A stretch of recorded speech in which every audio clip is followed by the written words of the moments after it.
The Agenda with Steve Paikin is made possible through generous philanthropic contributions from viewers like you. Thank you for supporting TVO's journalism. Tonight, should Canada retaliate against Donald Trump's tariffs? Then, journalist Anand Giridharadas joins us to discuss how the American left can stand up to Trump. That's next on The Agenda.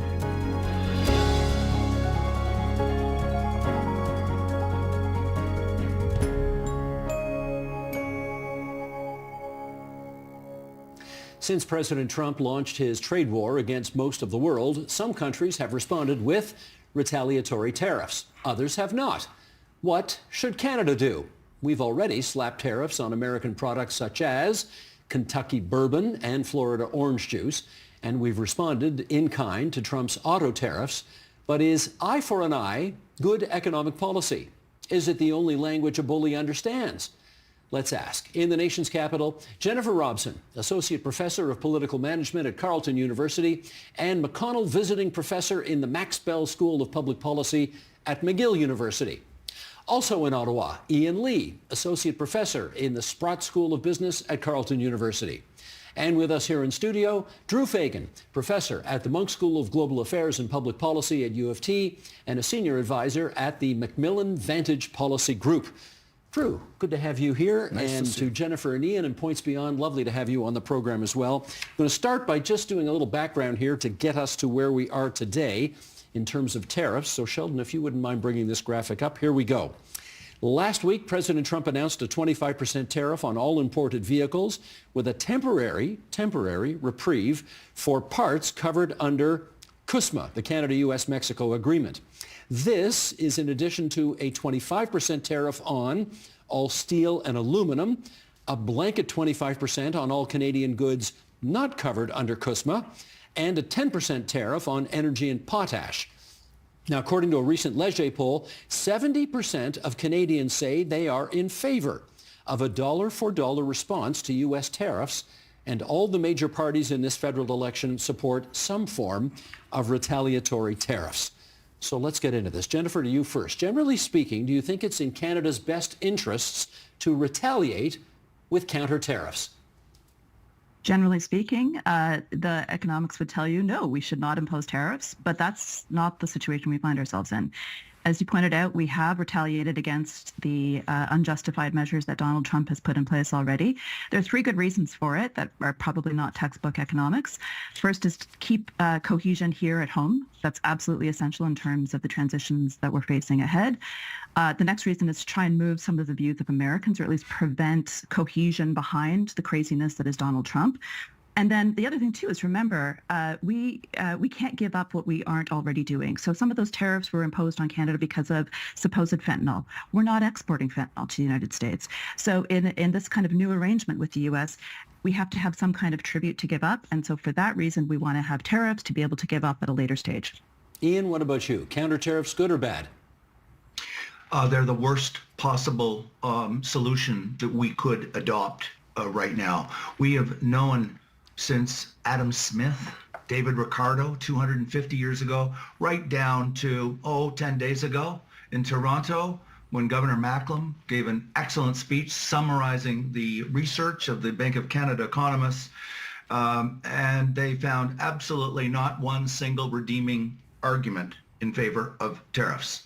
They increase prices to ordinary Canadians. They are going to drive up inflation. It's going to make life more affordable. And in the research by Professor Tom at Calgary, University of Calgary, he showed that the impact on the U.S. is trivial. And the logic is arithmetic. When you take the total cost or estimated amount of the Canadian retaliatory tariffs and simply divide by the 30 trillion GDP, you probably have to go to 7 or 8 or 9 decimal points to the right of the decimal point before you hit a significant digit other than zero. In other words, the impact of a couple of $100 billion on a $30 trillion economy is similar to a multimillionaire finding a loonie on the sidewalk and thinking they just became rich.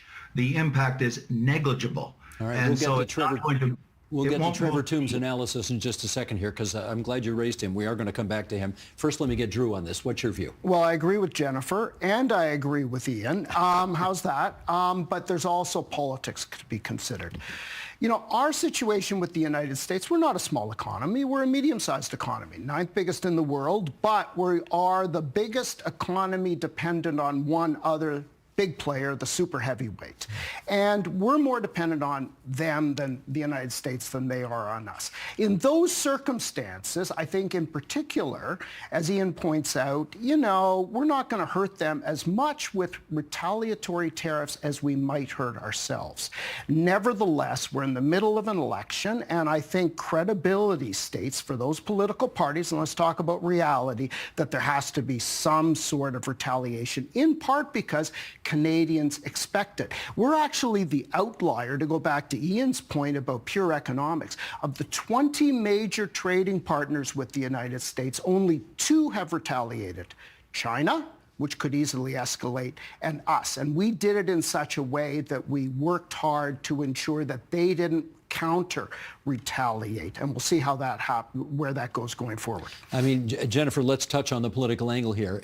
In the middle of an election campaign, can any self-respecting leader of a major political party not threaten the United States with countervailing tariffs and expect to win, given that 70% of the Canadian public wants them? No, they can't. They have to impose some sort of countermeasure. And look, if countermeasures, counter-tariffs were the only thing that Canada was doing, then we might worry. But don't forget, there's also been a huge amount of diplomatic efforts. There's been a massive public advertising campaign in the States. So I think we need to see these counter-tariffs as part of a broader strategy, again, where there are economic goals to consider, but there are also political goals. And frankly, we're not dealing necessarily with a standard rational actor in the Trump administration.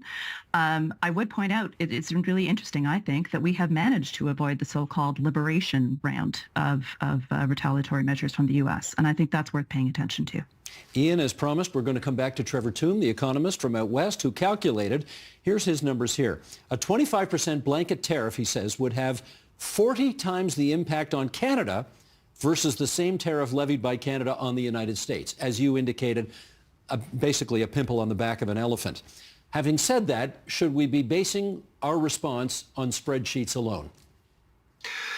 It's not on spreadsheets alone. It comes down to, I guess I'm going to quote Kissinger, you know, we have to be strategic in this. Cutting off our nose to spite our face, to use a famous cliche, is not prudent.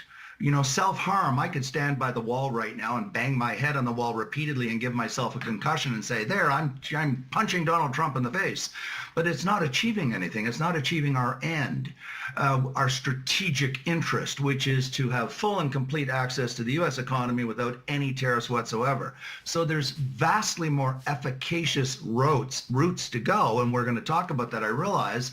And the most obvious one is getting to the negotiating table to negotiate a new comprehensive agreement.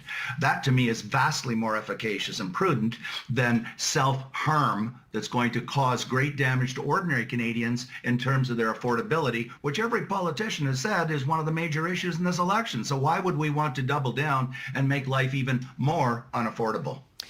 Because, Drew, we're in the middle of an election campaign and there's no option? Is that the answer? And I'm not sure we're doubling down as much as taking some action, tit for tat, with what happened last week, knowing, as Jennifer said, that we kind of got off easy last week. Now, got off easy. Everything is illegitimate here. We're dealing with an extraordinary situation, but we're trying to find a balance. To Ian's point, where we want to get to is a negotiation after the election. And the only way the Canadian public is going to accept that, and both parties appear to want to go down that road after the discussion between Prime Minister, and he was acting as Prime Minister 10 days ago, Carney and Trump, is if we actually show a little bit of backbone, as much backbone as possible under the circumstances right now. And hopefully we can get back to that negotiation. But a lot of damage has been done, and Canadians know that. Canadians are smart on this, because you noted the poll about they want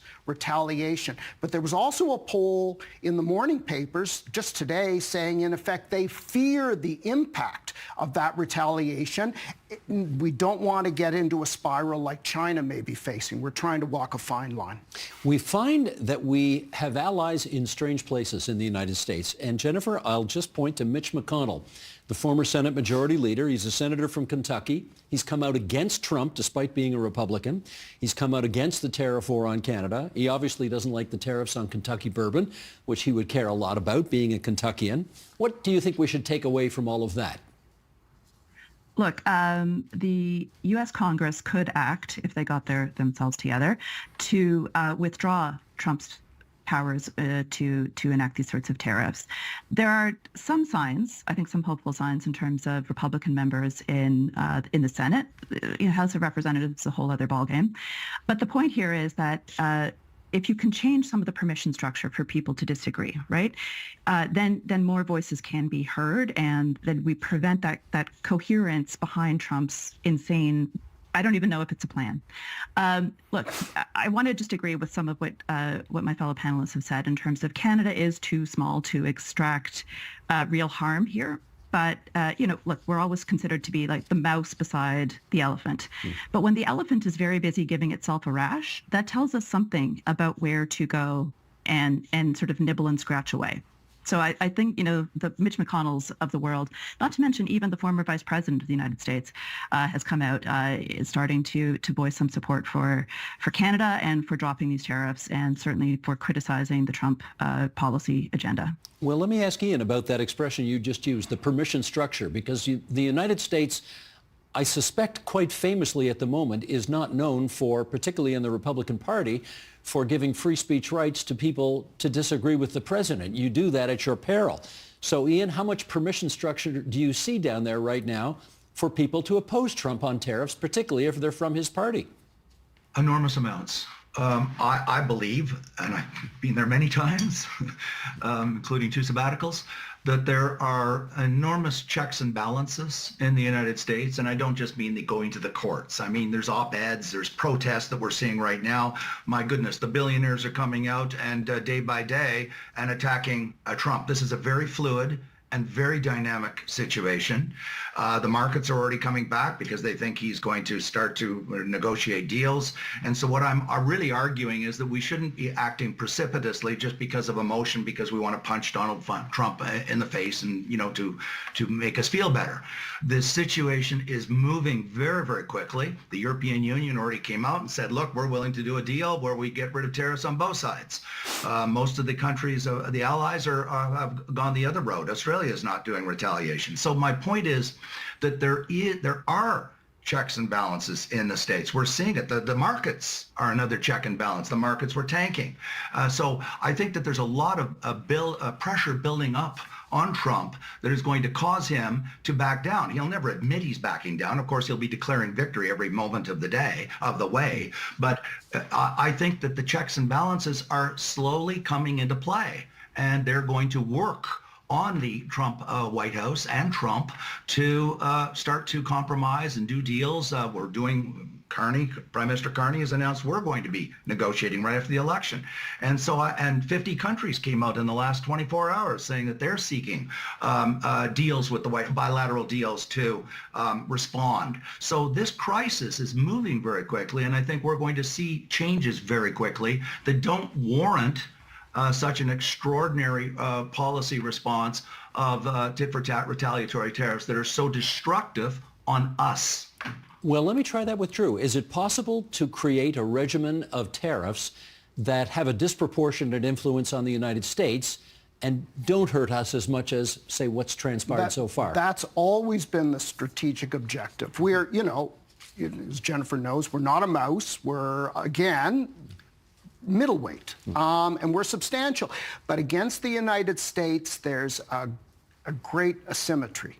So when we deal with the United States in circumstances like that, in the 60s, in the 80s, most recently during the original Kuzma negotiation in 2018, we had to be strategic, we had to be united, and frankly, we had to be smarter than they were. So that's why the tariffs in 2018 on bourbon.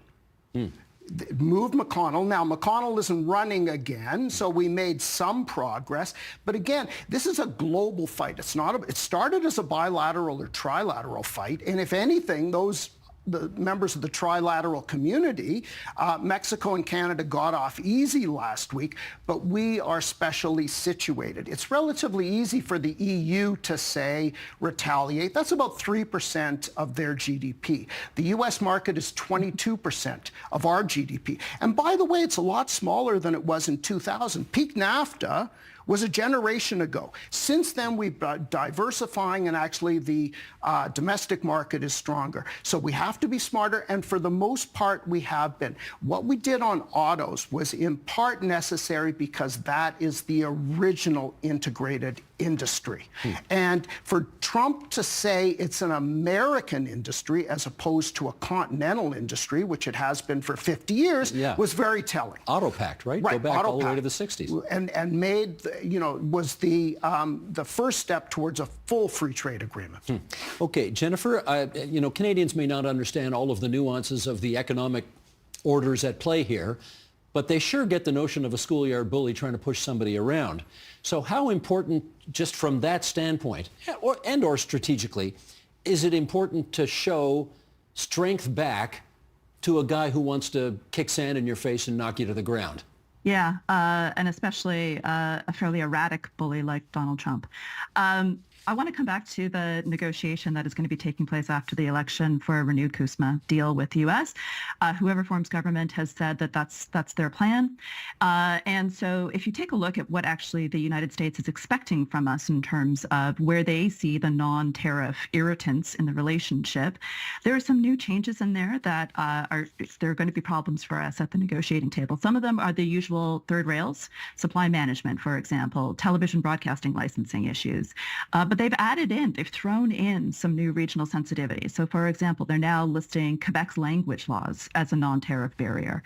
They're complaining about Alberta's power deal with Montana. So again, this is going to be a difficult negotiation for Canada, and by preparing ourselves in advance, by having some shows of force, we put ourselves in a stronger negotiating position because Trump is looking basically to extract tributes. It's pretty clear. He likes to be in the position of having people come and beg and offer to give up things. We can't give up what we don't have. But Drew, as we consider where we are in this drama, at what point? Are we near the beginning, near the middle, near the end? You say, at least I've heard you make the reference to, we're at the pots and pans stage of COVID-19 in this drama. What does that mean? So everybody is sounding a little heroic right now, like during the pots and pans stage. So we're going to get through this. We've seen this before. We're going to build, east-west ties, and that's all for the good. We're going to diversify. We're going to look away from the United States. There is a difference, by the way, between the Liberals and Conservatives in the campaign with regard to how to deal with the United States. Mark Carney seems to want, at least rhetorically, to shift. Poilievre, the Conservatives, kind of wanted just to get back to the table. It may well be that if the Liberals win, they end up having that negotiation, but it's going to be, as Jennifer says, an extremely difficult one. And the impact, if this continues on the Canadian economy, will be more substantial than probably for any economy with the possible exception of Mexico. And so if it continues, you could have a real economic dip. We're starting to see that. Southern Ontario's dependent on autos to a sizable extent outside the GTHA, and there's already being an impact. So we potentially will really feel it. So the heroic stage deals with talking about all the projects we couldn't get done over the last 20 years. Now we're going to do them. But I would note that right off the bat, what's taken off the table is supply management, which most Canadians and all policy analysts would say is inimical to us for political reasons. So it may be that you start a negotiation with that, but it probably is in Canada's best interest if at the end you give the Americans some degree of win, because Trump is particularly focused on that. He needs a win. Yeah, that's the thing. Okay, Ian, let's look at it from this angle here. We've seen 70% support among Canadians for punching back. We've heard Drew describe that we feel we need to stand up to bully. Jennifer says the same thing. So we're feeling, we're really feeling our oats right now about pushing back against Trump. How long does that last? You mean the 70% support? Correct. Like how long can we anticipate that kind of bullish support for punching back to last once the reality of the prices kick in? I've never found the argument compelling. I mean, if one believes in leadership rather than followership, it's the role of leaders on unpopular, on issues that are in the national interest to show leadership, even if public opinion isn't there. Roosevelt showed that all through the late 30s and into the early 40s. Public opinion was overwhelmingly against becoming involved in the Second World War. And he was working actively against public opinion because he knew it was the right thing to do. So leaders can go against public opinion. It requires political capital. There's no question about it. But to your question, I think that support is that 70% support, I think, is very soft. When people start losing their jobs and becoming unemployed, or they have a friend or a cousin or a family member that loses their job, or they see prices going up 5 or 6 or 8 or 10%. I think that's when it's going to hit home that this isn't just a game of rhetoric. This could hurt me or my family. And so I think that support would decline very quickly if indeed the cost of the tariffs kicks in and becomes transparent quickly, which I think it will, the longer they stay in effect. And so I think that support will decline. Jennifer, I wonder if our decision makers have some understanding and agreement with Ian Lee on this, in as much as they are talking about lots of tax holidays on businesses. They are talking about improvements to employment insurance as long as the current crisis persists.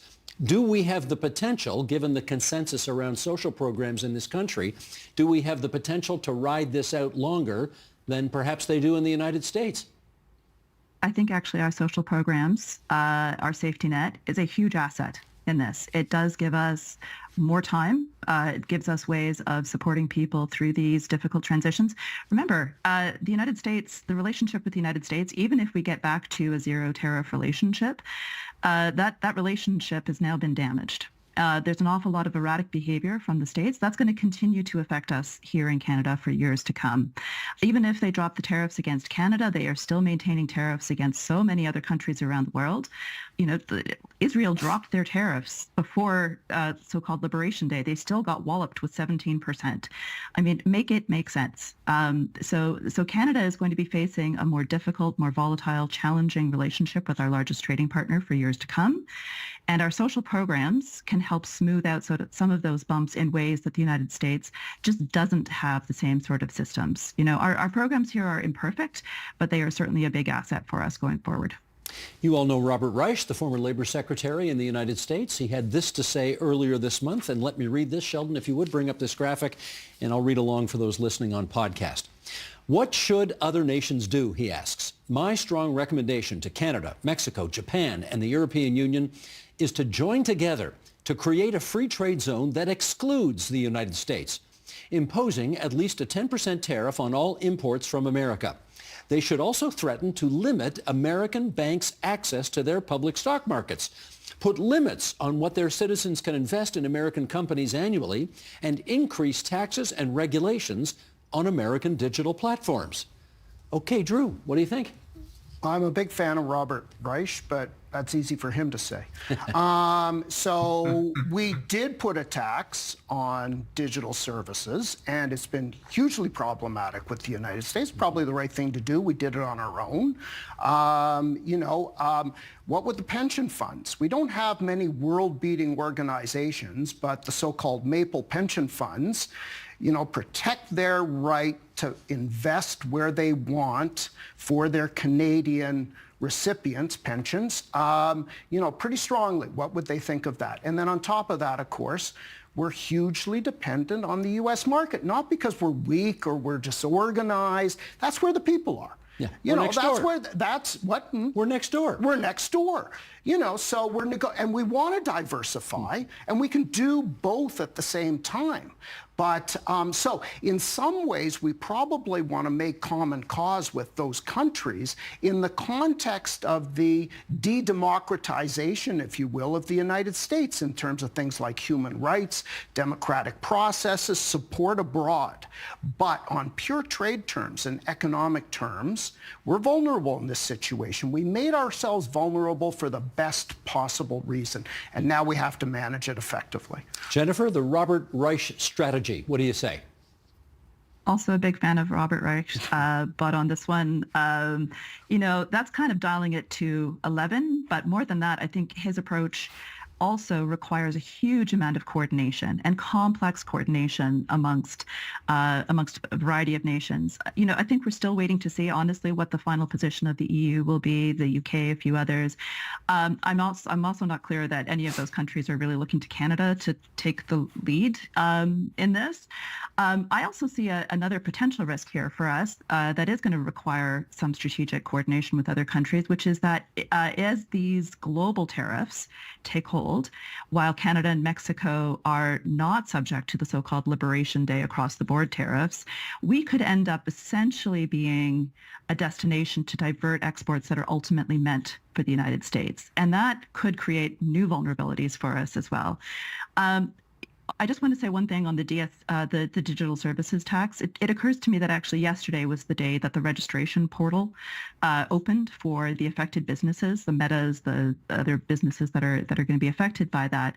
And so, perhaps it's not so much the dial it to 11 approach of Robert Reich, but maybe maybe it's a good idea to send letters to many of those tech oligarchs who supported Donald Trump to remind them that, that the portal is available for them to start registering their business, to start paying the tax. Ian Lee, before I ask you to weigh in on this, I see that on Reuters, this has just moved. European Union countries will seek to present a united front in the coming days against the U.S., likely approving a first set of targeted countermeasures on up to $28 billion of U.S. imports.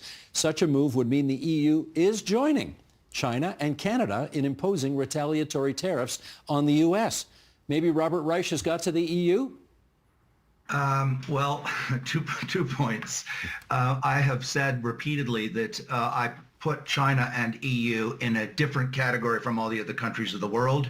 Just to put some big numbers on the table, U.S. is about 30 trillion, 28% of the world's GDP, by the way. China is about 19 trillion in U.S. dollars, and Europe is around 17, 18 trillion. All the other countries are much smaller, mostly single digit, including Japan and Germany. And so the other countries of the world simply do not have the leverage or the strength or the power of those two regions or countries. So they're going to be much more likely that they would do retaliation because they're much, much bigger and stronger.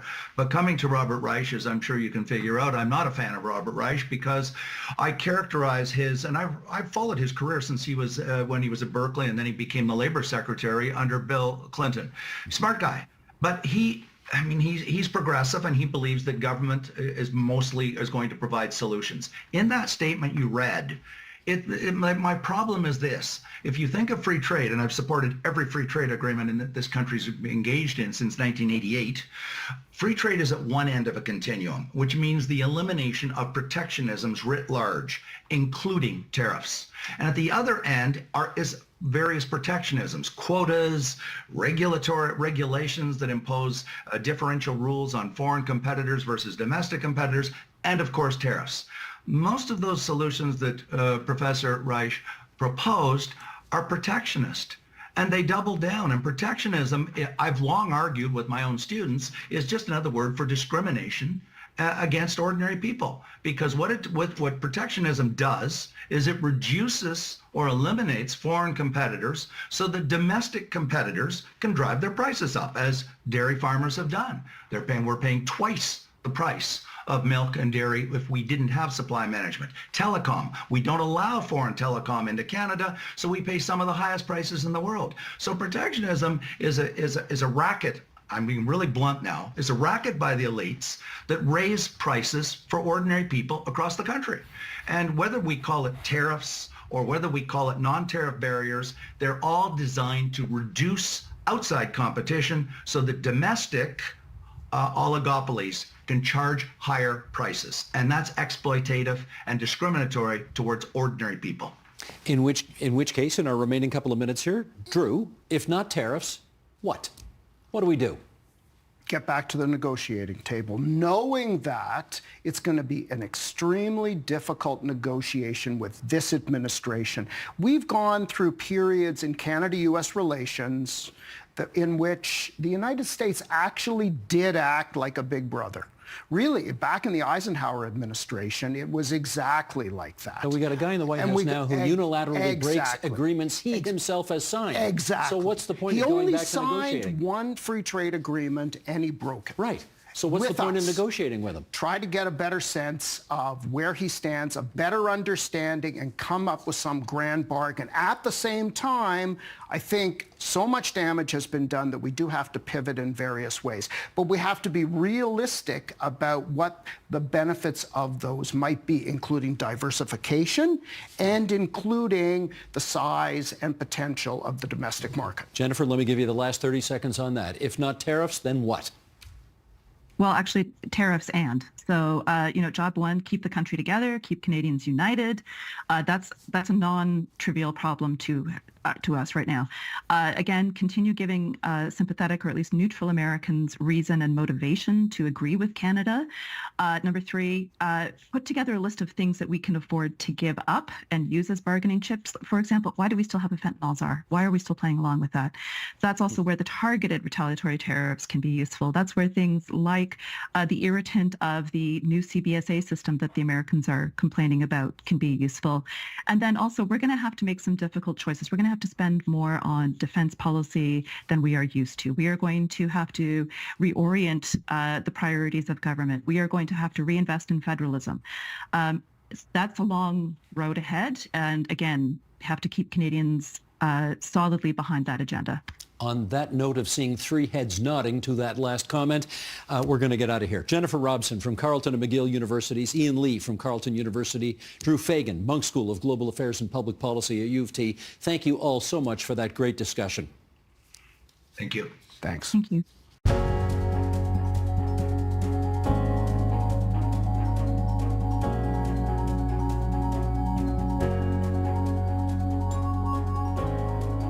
As the second term of President Trump enters its third month, yes, it's only been 3 months, where have the left and the Democratic Party been? Have they risen to the occasion, or are they failing to meet the moment?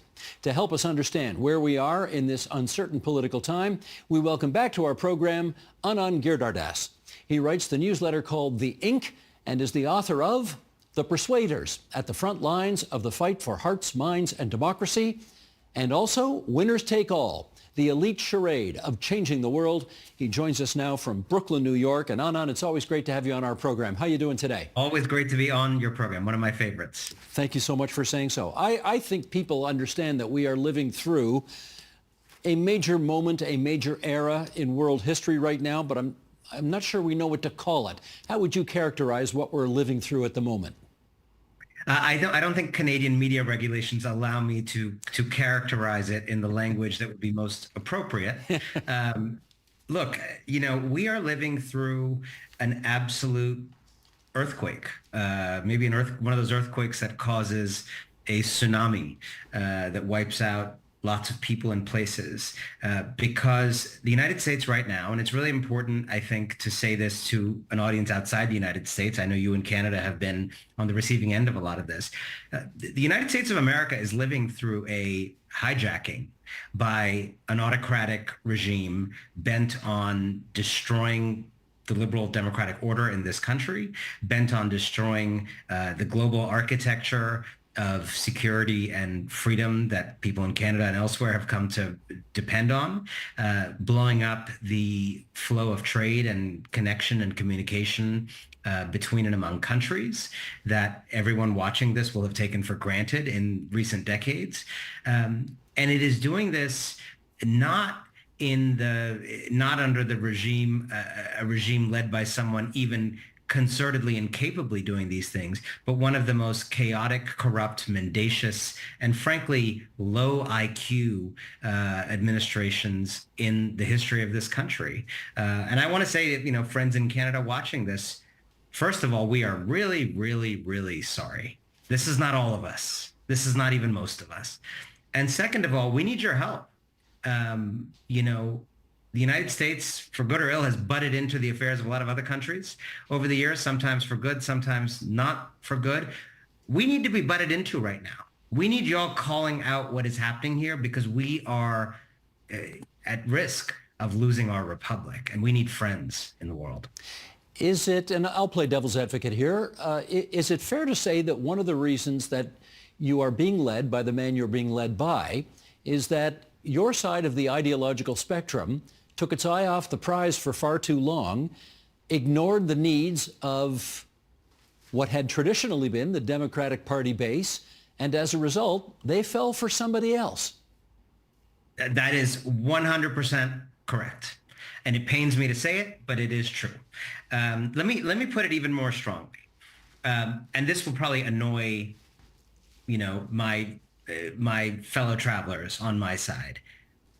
I would think about the disastrous presidency of Donald Trump, second presidency of Donald Trump, as a kernel of truth presidency. And what I mean by that is, if you look at each of these areas of destruction, from the trade architecture to NATO and the security architecture to DOGE and gutting government programs and government agencies, on and on and on. In each of these areas, Donald Trump and people who work for him seized on, insightfully, an area of silence or failure, an area where the left, the Democratic Party, the establishment, the media, different forces, sometimes all of them, were not quite able to name and see and solve problems. So, for example, on trade, is it true that America's trade with the world has not been managed in an intelligent way that made most people's lives better? Yeah. Did we begin trading with China in a thoughtless way without thinking of, for example, a bunch of men, millions of men in North Carolina make furniture right now. Like, none of them are going to be making furniture in a few years after we pass this trade agreement. What would that do to the marriage market in North Carolina? What would that do to those men sell to themselves? What things might they replace that esteem with? What secondary or tertiary consequences might that have? No, that analysis was not done. You could go down the line of security apparatus, the security architecture, domestic policy, government efficiency. There's a kernel of truth in each of these things that, yes, Democrats, the left, media should have highlighted, should have solved, didn't solve, left to fester, and therefore created this opening for a mendacious, corrupt, anti-constitutional movement to come in, claim they were serving underserved issues, and do their rampages. The problem is, even though we have a government efficiency problem that is real, they go after government efficiency in a way that just destroys government instead of making it more efficient. Even though we have a trade problem that's real, they just shut down global trade instead of making it work for Americans in a way that's going to impoverish the people they're claiming to want to help. On issue after issue after issue, they have seized on a real thing and have, instead of helping people by identifying that thing, used it as a cudgel to beat their own supporters and others over the head. Well, let's do a deeper dive on this. And to start with, I'm going to quote you, back to you. This is from an interview you did in March. I disavow. No need to It's just going to set it up. This is from Brian Lair's podcast, in which you said, we are being failed repeatedly. We're being failed by bullying billionaires, a rampaging right, a lackadaisical left, collaborating corporations, and often a mushy media that doesn't know how to call things what they are. Okay, let's pick that apart. The mushy media, how are they part of the blame here? Well, an empathetic way to say it is that I think, if I am remotely right about what we are living through, none of us was trained for this moment. Probably you growing up in Canada, me growing up in the United States, we're not trained journalistically, trained in our history, middle school history classes, to think about living under like a New York Democrat real estate magnate turned fascist, trying to bring kind of autocracy to America. So the question is, can you then adapt to the moment you're in? And what we're seeing in the media is, in corporate media, big media, is several things. You're seeing fear. You're seeing fear of being sued. You're seeing fear of other business. You know, if you have a TV network, but you also have amusement parks, or you also have other interests, as many of these companies do, you're seeing fear of them coming after your other interests, blocking mergers you might be interested in. So you're seeing a kind of chilling effect of corporate fear. You're also seeing, I think, a media that was trained for a different era, in which, you know, there was like an argument about low taxes or slightly higher taxes, and you gave a quote about the low tax view, and you gave a quote about the high tax view, and a media that doesn't quite know how to say things like, you know, Elon Musk unilaterally cutting spending programs is like an unconstitutional usurping of power. That's a fact, right? But in a lot of our most prestigious newspapers, that would be presented as an opinion, you know, what some activists describe as a usurping of power. By the way, I used to write those stories in the New York Times, right? And what editors would say, just to be really transparent, you write something, and sometimes the editor would feel like you shouldn't own the claim as the New York Times reporter, and so they would literally just be like, the phrase, this is very interesting. They would say, "Can you find someone to say that?" Right? So think about this. You've written a phrase, you've written an article, you've used your judgment. I knew I was a reporter. I knew I was supposed to be objective, but I felt like that was an objective observation that I could just make in my name. I would submit the article, and they say, "Can you find someone else to say that?" So think about what that means. They're not denying that it's true, but they're saying the New York Times reporter doesn't have the authority to say this. Well, I think in this kind of moment, we actually need people to know what they know. New York Times reporters actually are very smart people often, and they do have the authority to say when a demagogue is a demagogue, when something is unconstitutional. Everything should not be outsourced. And you could go down the line. But I would say more broadly, in terms of the mushiness, we are discovering the United States is not a very courageous society. We're seeing law firms capitulate. We're seeing university leaders capitulate. Harvard's got more money than God, you know, just full of fraidy cats. This is a society that venerates stories of how grandfathers stormed the beaches of Normandy, right? But these people won't, you know, modestly stand up against the autocratic pretensions of Donald Trump. Let me follow up on one word you used there, though, and that word is fascist. And we just went, well, we didn't go through it. You just went through a whole campaign where many, many Democratic candidates, starting with Kamala Harris and going down the food chain, kept calling Trump a fascist this and a fascist that. And then he wins. And you can argue about whether or not he's moving the United States closer to actual fascism, or whether your rhetoric is whether you're getting out over your skis too much with the rhetoric. What's your view on that? Because I've talked to, here we go again, I've talked to plenty of people over the years who say, you know, every time a Democrat calls Trump a fascist, he goes up in estimation. Yeah, well, I think there's two separate issues here. I think you're right to point that out. One issue is you and I just talking, not me not doing political strategy, you and I just talking about the truth. He's a fascist. He ran as a fascist. He won as a fascist. Lots of people voted for fascism. But the issue you raise is an issue of strategy. Now, I'm a writer, and you know, I can say whatever I want. I'm not standing for any election. The issue you're raising about how people who are on ballots should speak is a real one. And I think we have learned, I think you're right, that people who are on ballots probably should not speak the same way I do, right? Because I'm speaking without a sense of responsibility of like, will this be more popular or less popular in Florida, right? I'm just trying to describe things as they are. That's my job. That's my lane. That's what you do also. Is it the case that Democrats as a political party have leaned too much on an anti-democracy fascist message when in fact what we are seeing now is a corrupt leader who is in cahoots with these bullies and billionaires to make your stock portfolio disappear, to imperil your retirement savings, to make life more expensive and chaotic for you? Yeah, that stuff is always going to work better electorally. And, you know, I write about the importance of being smart about language, but I'm also just a person who calls things as they are, and I don't need to win anything.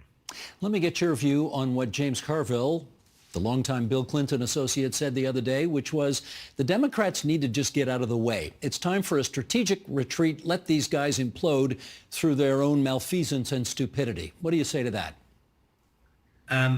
With all due respect to James Carville, having mentioned the invasion of Normandy earlier, he was born in the year of the invasion of Normandy. He had a great career up through the 1990s when I was a teenager, and he worked in a serious way at American politics in that era, helped elect Bill Clinton. It's a really, really, really long time ago.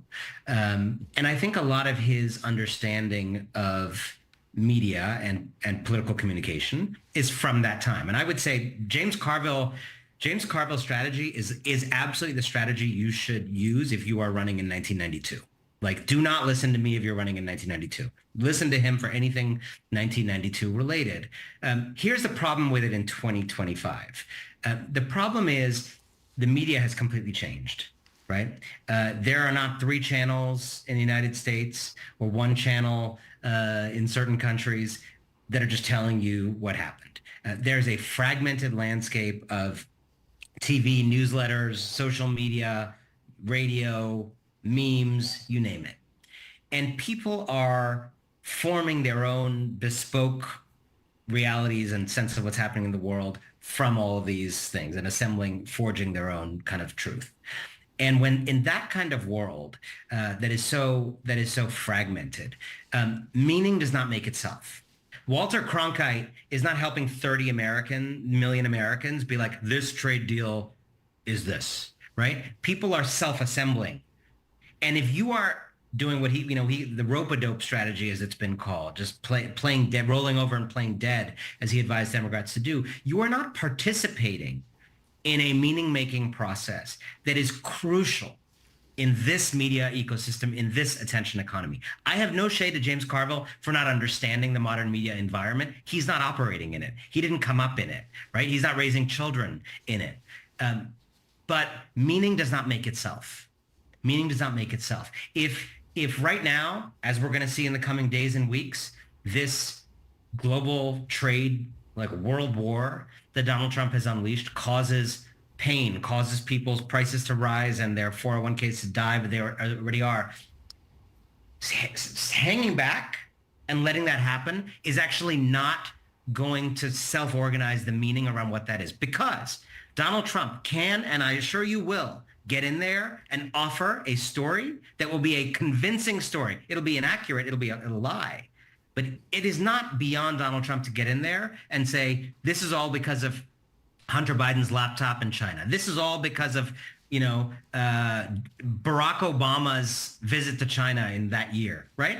Now, it may be complete BS, but it doesn't matter. It is a story, and it will get in there unopposed if you are not in people's brains 24/7 making meaning. Democrats in general have not understood the imperative of meaning making in the 21st century. Chris Hayes has a great book called The Siren's Call. There are others who are writing about this. It is incredibly important that people like James Carville learn to, frankly, step aside and learn from people who kind of understand the new world that they haven't been around for.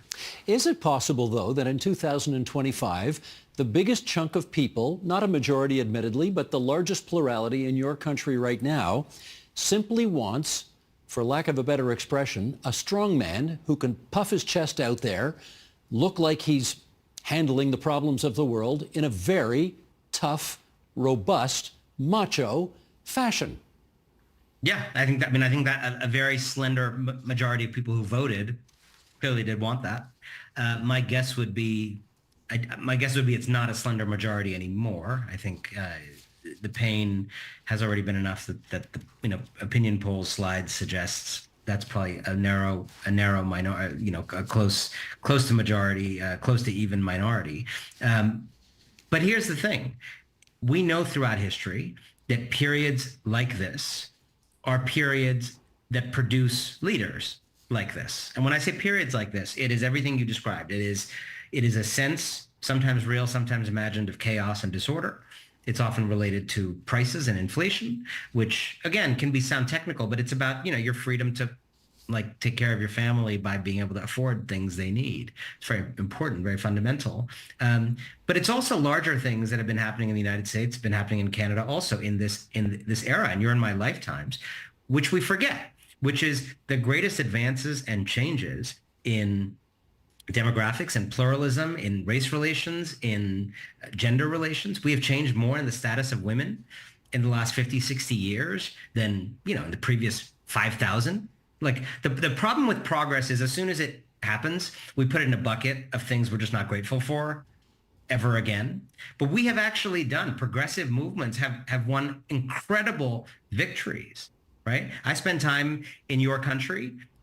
Your country is a remarkable place of people from every part of this globe who have voice and have freedom and have rights and who are participating in the conversation. That's a huge achievement, right? I know we all are supposed to revere our ancestors. Most of our ancestors, go back far enough, lived in monocultures and were awful to anybody who didn't perfectly fit.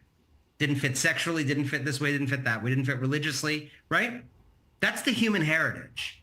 We have built in Canada and the United States, elsewhere, a new story of places that draw on people from everywhere, make them all get along, and have ideas, creations of a kind. You would not be able to put on the show you do if everyone putting it on looked like you. You avail, as I do, of the bounties of every kind of brain, every kind of sensibility, every kind of life story, making this show, making this broadcast. And that kind of progress is awesome. It is a worthy undertaking.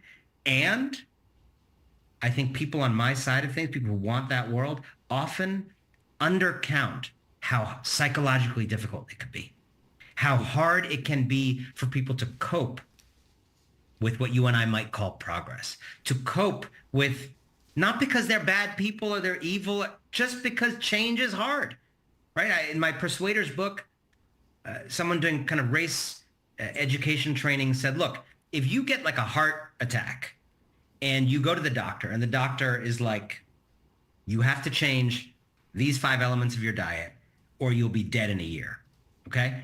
The percentage of human beings who can comply with that is vanishingly small. Think about that. Forget changing your mind on race. We are people who cannot usually change what we eat, a highly elective, relatively costless thing, to stay alive. And this race educator was saying, so imagine how hard it is if you grew up in a certain kind of country, certain kind of town, certain kind of understanding of gender, and now things are new. So I think we have to want a future for progress, but I would say that progressive movements in general around the world have been smug and arrogant about the self-evident truth of the future they want. They haven't treated it as something you have to actually sell to people, a vision you have to actually invite people into. Right? With all respect to Thomas Jefferson, there are no self-evident truths in a democracy. The truth is what you can invite people to believe and want and aspire to. And I think we have extraordinary work ahead to invite people into a vision of the future that has space for everybody and do so in a way that is more attractive to the kind of vision of clinging to a strong man. Let me ask you about the billionaire class, which you know well, having written a book about them. And here's a quote from Siegel Samuel in Vox. For the tech bros, or as some say, the broligarchs, this is about much more than just maintaining and growing their riches. It's about ideology. An ideology inspired by science fiction and fantasy. An ideology that says they are supermen, and supermen should not be subject to rules because they're doing something incredibly important, remaking the world in their image. It's this ideology, he argues, that makes MAGA a godsend for the broligarchs because MAGA is all about granting unchecked power to the powerful. What do you think about that? It's really interesting. I think the Silicon Valley MAGA alliance was a somewhat surprising development because a lot of those folks in Silicon Valley, in spite of their oligarchiness were Democrats for a while, and there was a real migration to the right in 2024, and provided not necessarily numbers of votes, but money, and Elon Musk most prominently among them now in the government, but lots of others also. And what's really interesting is I've spent time in Silicon Valley. I've reported on Silicon Valley. It's hard to think of a group of people who have more contempt for Trump's base, the kind of people who are diehard for Trump, than Silicon Valley elites. You're talking Musk, right? You're talking Peter Thiel, who else? But all of them. All of them. Right? These are a bunch of San Francisco gazillionaires who I can assure you do not respect the, truck driver in West Virginia who is voting for Donald Trump, who would never let someone like that into their home, who is trying to build an AI economy so that all human activities and work that give people esteem and meaning and income are replaced by their bots. Those guys in Silicon Valley view human beings, particularly people they think of as low status human beings, as expendable and disruptible and people to just be replaced by their tools. And so at the heart of this alliance between the MAGA folks and the Valley folks is a real tension. And you see it. Elon Musk and Steve Bannon, for example, do not see eye to eye because Steve Bannon has a real problem with the kind of Musky view of the world. There is a different view of the world here. And I think it's going to be very important for progressive movements to highlight that difference, the kind of post-human, transhumanist view that's sometimes called in the Valley, as against the kind of nationalism of MAGA and someone like Steve Bannon. We are always grateful when you take our calls and spend so much time with us here on TVO over the years. Anand, it's really great to see you, and thank you for sharing your views with our viewers once again. Thank you for you, and thank you for everything you do. This has always been one of my favorite shows out of all the shows I've ever done, and I always love what you do and appreciate it so much.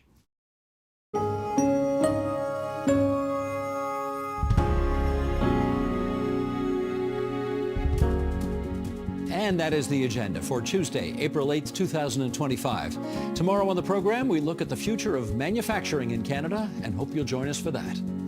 I'm Steve Paikin. Thanks for watching TVO, for joining us online at tvo.org, and we'll see you again tomorrow.